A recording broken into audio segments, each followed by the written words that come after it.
ফোনে রুকুর কথা শুনে কেঁপে উঠল পারুলের মন। রুকুর টিকের হানিমুনি কি তাদের শেষ যাত্রা? আমরা এমনটাই দেখতে পারব আজকের পর্বে। বিস্তারিত জানতে ভিডিওটি দেখতে থাকুন। গল্পের শুরুতে দেখা যায় পারুল কিছুই বুঝে উঠতে পারছে না। সে কি সত্যিই কমেডি শোতে গিয়ে কমেডি করবে?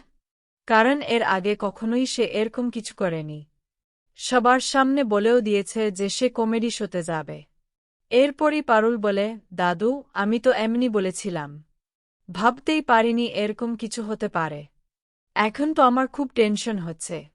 আমি কি করব কি না করব কিছুই বুঝে উঠতে পারছি না। এর মধ্যে যদি রায়ান আমাকে ধরে ফেলে যে আমি পুরোটাই ভাওতাবাজি করেছি, আমি কোনো পাবলিশড কমেডিয়ান নি, আমি হলাম পারুল চক্রবর্তী। তখনই দাদু বলে, আরে দিদিভাই, তুমি এসেছ যখন, কিছুতেই ভয় পেলে চলবে না। আমরা সবাই তো আছি।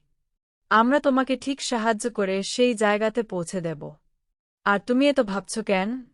এরপরেই পরিতোষবাবু থেকে শুরু করে পিসিমনি সবাই পারুলকে বোঝাতে থাকে কিভাবে কমেডি করলে ভালো লাগবে।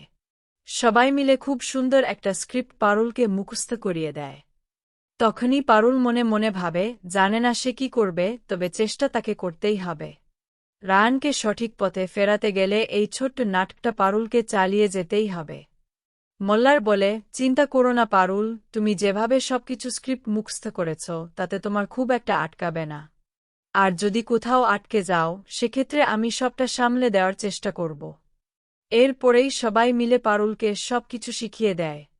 সকাল হতেই পারুল রায়ানের জন্য চা নিয়ে আসে। আর বলে, এই নিন, চাটা খেয়ে দেখুন কেমন হয়েছে। রায়ান একদমই চা খেতে চায় না। তারপরেও পারুল বারবার অনুরোধ করতে থাকে। এরপরেই রায়ান রেগে গিয়ে কাপটা ফেলে দেয়। আর সেই ভাঙা কাপ তুলতে গিয়েই পারুলের হাত অনেকটা কেটে যায়। তখনই তিয়াশা বলে, পারুল, তোমার হাত তো অনেকটা কেটে গেছে, দাঁড়াও আমি সামলে দিই। তখনই পারুল বলে, না না বৌদি, ঠিক আছে, আমার জন্য এত ভাবতে হবে না। তখন রায়ান এসে রীতিমতো পারুলের কেটে যাওয়া হাতটা নিজের মুখে চেপে ধরে, যাতে অন্তত রক্ত পড়া বন্ধ হয়ে যায়। আর এসব দেখার পর সবাই বুঝতে পারে পারুল আর রায়ানের মধ্যে ভালোবাসাটা কতটা গভীর।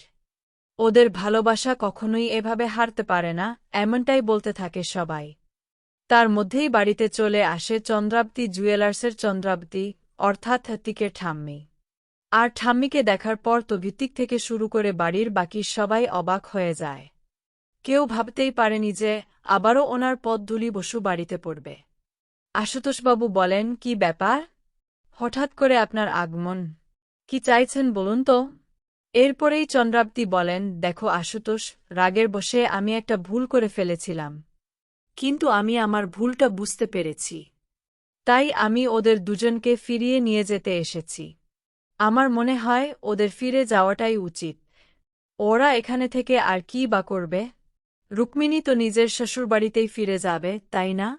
এরপরেই ঋত্বিকের বাবা বলতে থাকে, ঋত্বিক, আমি বুঝতে পারিনি যে তোর সঙ্গে এরকম জোরাজুরি করা একদমই উচিত হয়নি।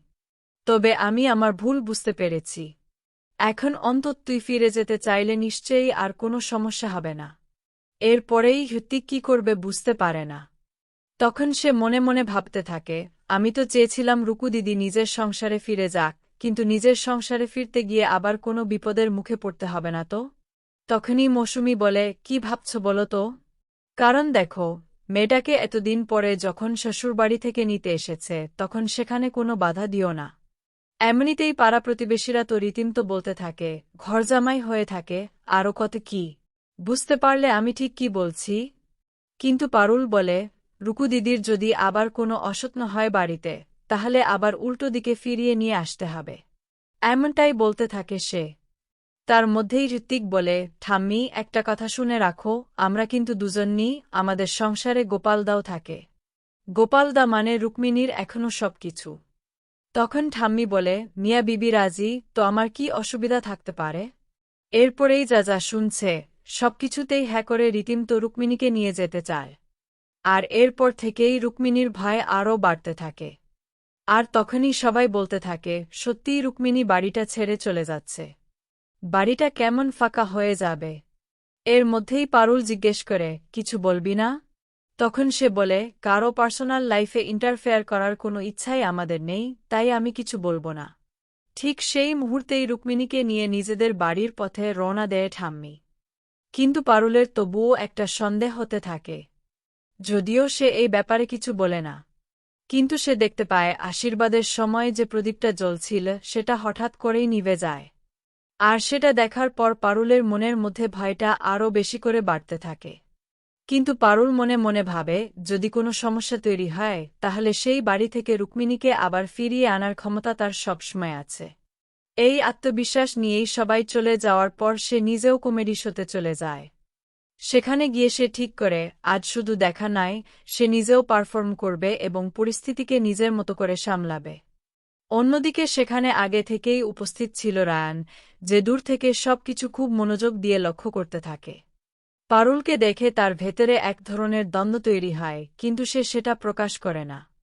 পারুলও মঞ্চের আগে দাঁড়িয়ে মনে মনে ভাবতে থাকে, রায়ানকে সঠিক পথে ফেরাতে হলে যত চোরই আসুক না কেন, তাকে সেই সব ঝড়ের মোকাবিলা করতেই হবে। এই সিদ্ধান্ত নিয়েই সে নিজের ভয়কে পাশে সরিয়ে রাখে। এরপর শুরু হয়ে যায় পারুলের কমেডি পারফরম্যান্স। তার কথা, ভঙ্গি আর উপস্থিতি মিলিয়ে দর্শকদের মধ্যে মিশ্র প্রতিক্রিয়া দেখা যায়, কেউ হাসে, কেউ অবাক হয়ে তাকিয়ে থাকে। কিন্তু পুরো ভিড়ের মধ্যে রায়ান এক দৃষ্টিতে শুধু পারুলের দিকেই তাকিয়ে থাকে, যেন তার চোখ অন্য কোথাও সরছেই না। পারুলের প্রতিটি শব্দ সে গভীরভাবে পর্যবেক্ষণ করতে থাকে, আর ভিতরে ভিতরে তার চিন্তার জগৎ আরও জটিল হয়ে ওঠে। আজকের পর্ব আপনাদের কেমন লাগলো কমেন্ট করে জানিয়ে দিন। আপডেট পেতে চ্যানেলটি সাবস্ক্রাইব ও বেল আইকনে ক্লিক করে রাখুন।